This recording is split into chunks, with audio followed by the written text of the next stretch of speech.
ओम शांति। सुनते हैं आज की रात्रि कहानी। रात्रि कहानी का शीर्षक है अच्छा और बुरा। एक गांव में दो भाई रहते थे।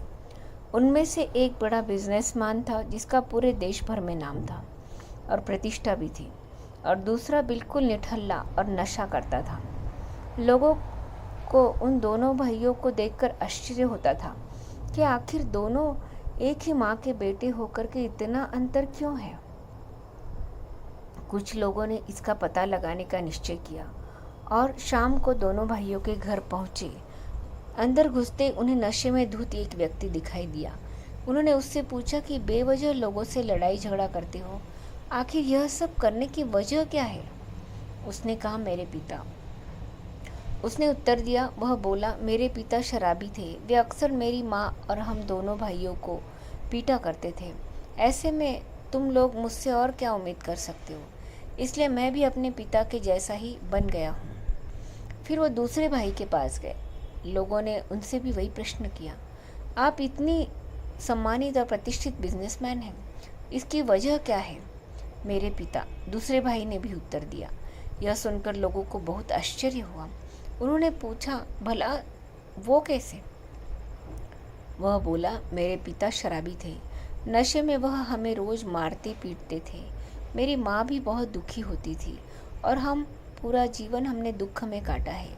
तो उसी समय मैंने निश्चय कर लिया कि मैं ऐसा कभी नहीं बनूंगा और अपने परिवार को हमेशा सुख से पालूंगा। और जीवन में कुछ भी घटता है तो उसके दो पहलू होते हैं, एक अच्छा और एक दूसरा बुरा। ज़रूरत इस बात की है कि हम अच्छे पर ध्यान देते हैं और वहीं से प्रेरणा लेने की कोशिश करते हैं, या बुरे को देखकर उससे हम कैसी सीख लेते हैं। तो शिक्षा है अच्छा बुरा देखना और उसे जीवन में उतारना नज़रिए पर निर्भर करता है। अच्छा सोचोगे तो अच्छा होगा, बुरा सोचोगे तो बुरा होगा।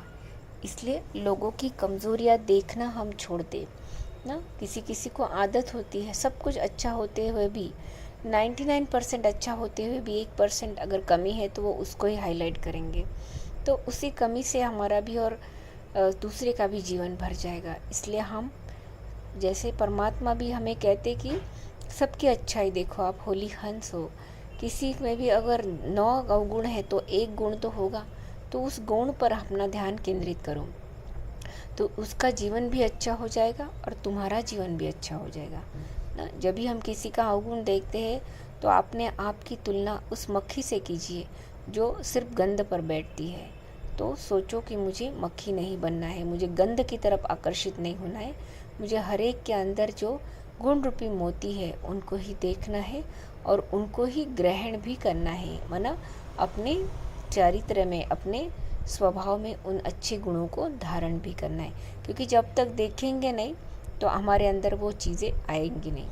इसलिए अच्छा देखना है, अच्छा सोचना है और अच्छा बनना है।